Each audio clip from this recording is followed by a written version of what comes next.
So, um, here's a strategy to help you get out of your head and to help you connect better with your audience.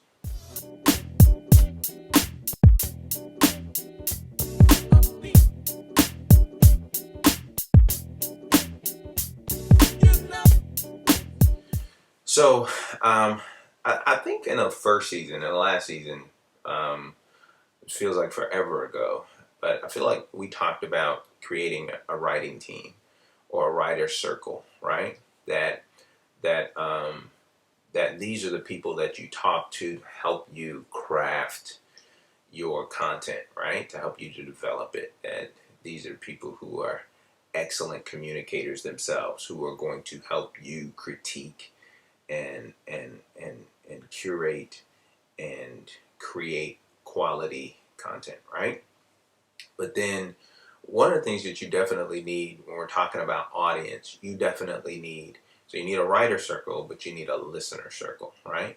And that listener circle is crucial because these are people who are are definitely part of the community, the local community. They're part of your audience, and they are keen listeners themselves. And you're going to talk to them about the things that you care about and the things that you want to communicate, and listen to them about what they think about those things so that you can communicate better, right? So the idea is that you need to know what they think about the content that you need to present or that you want to present or that you have presented, right? And so maybe the listening team can talk to you on the back end of the article or the sermon or whatever presentation. Like, you can talk to them after you have shared, after you have published, after you have presented, because then they can give you some feedback. But it's more valuable, I think, to talk about them, to talk to them before you've presented, so that you can get a sense of what they are thinking on the front end. So um, most teachers have assessments at the beginning of a period, a semester or a year, where they're trying to gauge what the students know, right? And I know this because I've been a teacher. I've done this, right? So you're trying to get a sense of what the students know, because then you are going to use that to teach, right?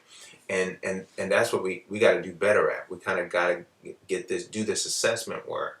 Listen, listen, listen, Linda, listen. You have to listen to the audience in order to get a sense of where they are, because then you use that information to help them to get to where you want them to be.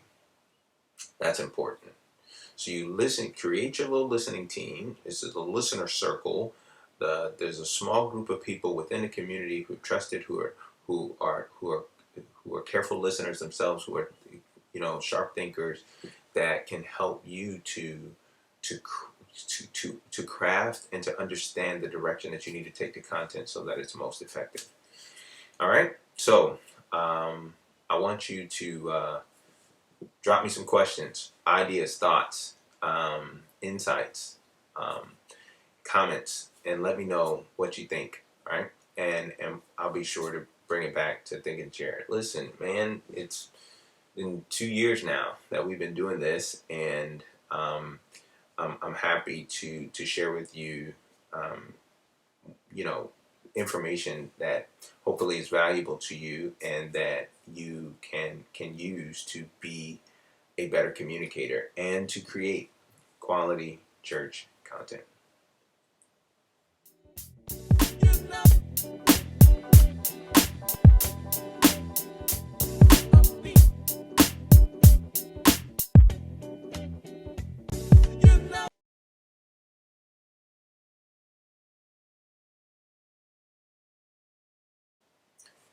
Yo, so we're back with a little bit more bonus information. Thanks for hanging out.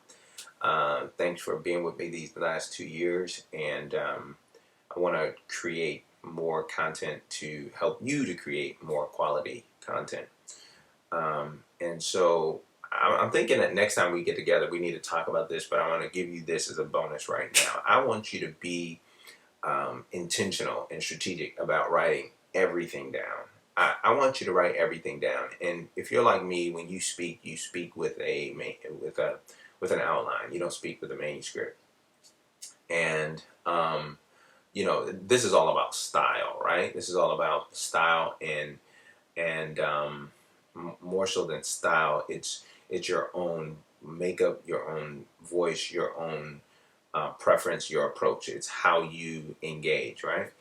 But I want you to be careful to curate the content that you create, because there's this thing that we call repurposing content, right? That you can reproduce it in other ways. So I want you to think about a blog, a newsletter, a, your own video series, or a book, or there's so many ways that you can repurpose and reproduce this content. But the key is to write everything down, right? So that you have this kind of um, um, library that you can pull from. And for those of you who are thinking about writing books and you communicate regularly, you already have the content. It's just, did you curate it in a way that made it easier for you to use? So I want you to be intentional about writing everything down. And it might be something as simple as, taking this sermon series and, breaking it up into little pieces to be used for the next 12 weeks as a note that you send to, your parishioners or your constituents. There's so many possibilities when you carefully curate that information, you carefully catalog it, you carefully gather it and collect it so that it can be utilized at a later date. And maybe next time we're together, I'll spend some time talking about strategic ways of curating that content so that you can use it again, particularly in a book. And I know there are a lot of pastors, speakers who are good at this, but you can't overstate why this is important and how valuable it can be and how it can be used for various different projects and initiatives. So the idea is, write everything down, make sure you catalog it, keep it, save it, save it properly so that you can use it again. Again, thanks for hanging out with me. Be sure to drop me a line at Thinkin, right? Shoot me some questions and comments in the comment section below. And we'll keep working together. Keep chopping it up on the Thinkin Chair chat so we can create quality church content. Peace.